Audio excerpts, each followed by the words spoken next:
Baiklah, kisah seterusnya terjadi kepada seorang wanita bernama Siti. Dia ni bercita-cita ingin buka restoran.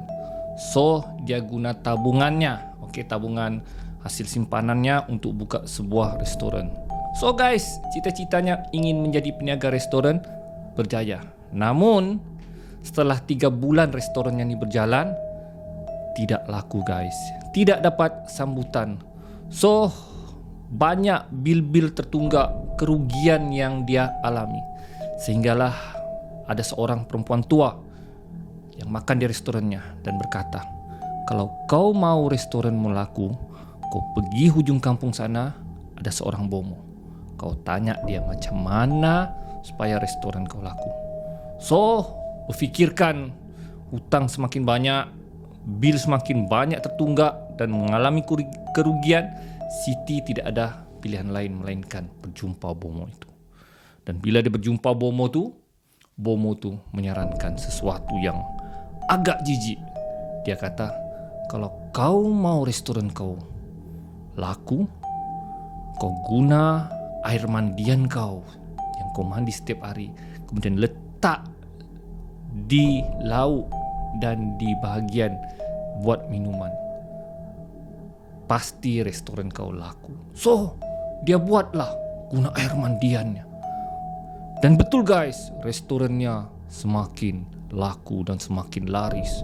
Ramai orang datang ke gerainya. Mereka tidak tahu yang Siti menggunakan air mandiannya untuk menjadikan restorannya itu laris. Sampai berjam-jam orang menunggu, sanggup menunggu. Dan restorannya viral, kata sedap lah apalah. Keuntungan dia melimpah-limpah ruah guys, ya. Dia dapat renovate rumah baru, dapat beli kereta baru. Namun kemewahannya itu tidak berpanjangan kerana sesuatu kecelakaan telah berlaku di mana anaknya telah jatuh sakit misteri hingga tidak tahu apa puncanya, ditahan di ward. Suami dia aksiden hingga menyebabkan kecederaan yang teruk, dan sedikit demi sedikit dia diganggu makhluk-makhluk misteri, mendengar suara misteri, gangguan misteri, makhluk misteri. Dan kadang-kadang pelanggan nampak ada makhluk-makhluk yang tidak diingini di restorannya. Sampaikan pekerjanya berhenti kerana sering melihat makhluk di kawasan dapur. Jadi semakin lama semakin teruk Siti ni alami. Walaupun restorannya laku, tapi dia tidak rasa aman. Sesuatu yang tidak tenang bagi dirinya. Kecelakaan demi kecelakaan berlaku. Kebakaran di bagian dapur, kebakaran di bagian ruang tamu. Anaknya semakin sakit, suami dia semakin tenat. Jadi Siti terpaksa memanggil seorang ustaz dan memberitahu segala-galanya. Ustaz tu suruh dia bertaubat dan buang segala benda-benda syirik yang telah dia buat. Dan Siti terpaksa menutup restorannya secara tiba-tiba hingga orang heran kenapa dia tutup restoran.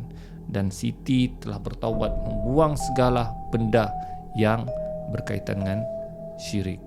Dan dia membuka gerai kecil-kecilan agar dia dapat menampung kehidupan dia dengan suami dan anak-anaknya. Walaupun sederhana tapi berkat.